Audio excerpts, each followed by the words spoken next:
Where did you think the tide turned tonight, Fagan? We clearly just had a very bad third quarter, you know. Outside of that, we had a great start. It was an even second quarter. We should have made more of our chances early in that quarter and probably made that margin that we had bigger, which might have affected Carlton's attitude. But we didn't take those chances, and then they got a few, and I reckon they went in at half-time feeling like they had a bit of a sniff. And then the third quarter, what did we kick? 1 goal 6, and they kicked 7 goals 2. But to be fair, in that quarter, I think they had 30 plus more possessions than what we did. We couldn't get the footy, and we lost the game in one quarter. The second and the last were very even.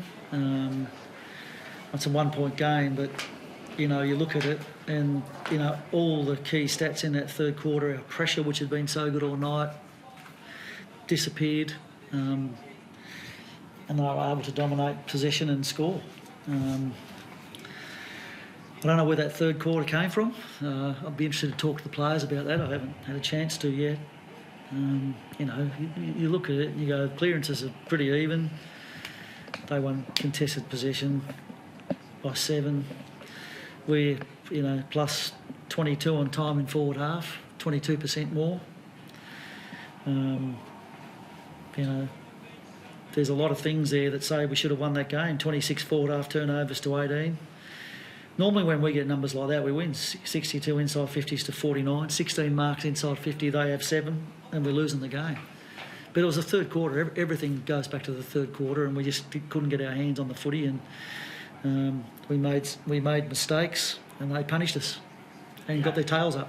You haven't shown any signs of this last year, but did you notice any drop-off of intensity, or you mentioned pressure there in that third quarter? All of that dropped off in the third quarter. It was outstanding in the first half and pretty good in the last, but in the third quarter it was. Or you look at the pressure factor. We were 1.5 in the third quarter. We were 1.84, 1.92, and 2 in the last, but 1.5. They were 1.98 in the third. So a lot of the pressure went down. I'd be interested to talk to the players about the why. But it gave them hope, and they were able to hit the scoreboard, and so it was game on. And it was a tight tussle in the last quarter. I mean, scores were level for the quarter, but came out of our forward line a bit too easily at times for us tonight as well. Did Kitty Coleman's absence, what sort of impact did that have, do you think? It's hard to say. I don't know. I mean, he's a good user of the ball, and he does help us in that regard. But I wouldn't say that's the reason we lost the game. Do you have any update on him or any? Yes, so he'll get a scan tomorrow. But at this stage, it's not looking great. Looks like an ACL. So we haven't had much luck with ACLs. When you think about it, Hipwood, Rayner,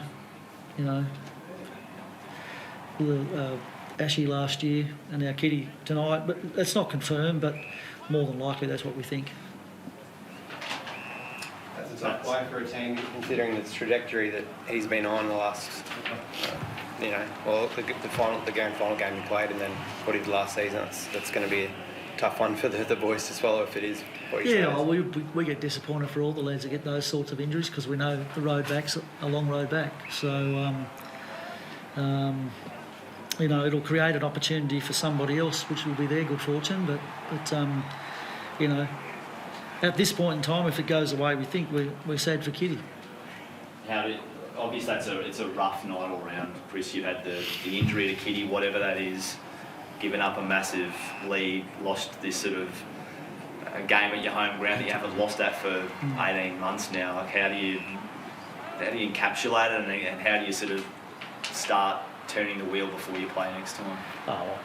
We don't walk away from what happened tonight. We have a look at the reasons, the things that we did well, and the reasons why we lost, and try and put in a better performance next week. I mean, it wasn't a terrible performance tonight. It was just a really bad one quarter, which is a little bit unlike us. But we need to chat about it and address it, and talk about the reasons why that occurred, and work really hard to make sure that doesn't happen again.